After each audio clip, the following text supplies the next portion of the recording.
free. You're saying that the perception that the government did this out of vengeance. That this is the normal practice, that whenever the interpretation, after all, law is made by the legislations, law is interpreted by the highest judiciary or higher judiciary, and when there is divergence of opinion, the courts left to the legislator to correct and to get the interpretation or reiteration of the intention of the legislatures through retrospective amendment. And this is the normal practice in the Income Tax Act.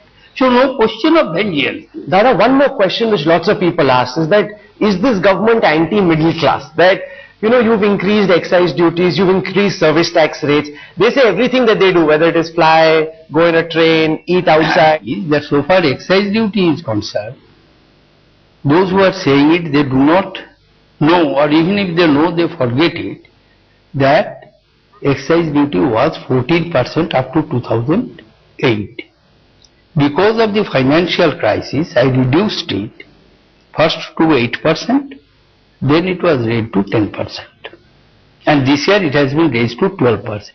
This is not for the first time a new tax is being imposed. This was because of the financial crisis, it was rolled back. Now I have partially restored it. I have not gone back to 14%.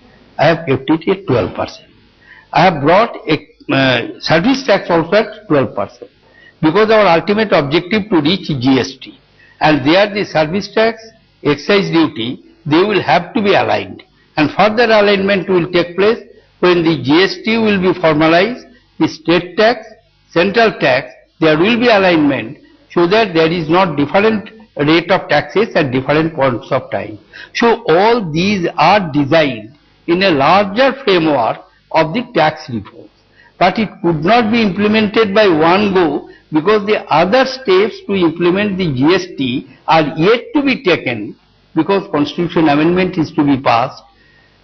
Some progress has been made in respect of the model legislations, in respect of the creation of the GSTN, but we will have to take certain other steps. Therefore it is not anti-middle class. This is the reform measures which we are going to have it.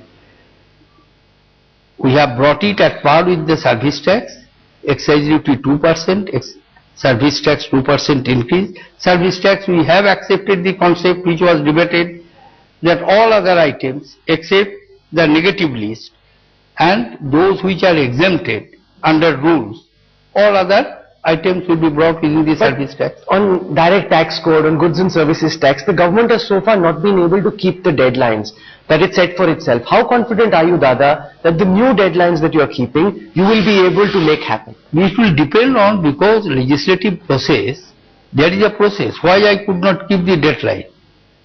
Last year I sent the direct tax code to the standing committee. They gave the report on the 9th March. I cannot impose my decision on the parliamentary standing committee. They have their own way of functioning. Similarly, constitution amendment I have introduced last year. But unless parliamentary standing committee considers it, gives their recommendation, and thereafter it is passed in both houses by 2/3 majority, ratified by the states, we give some deadlines with the expectation that we should try to reach that.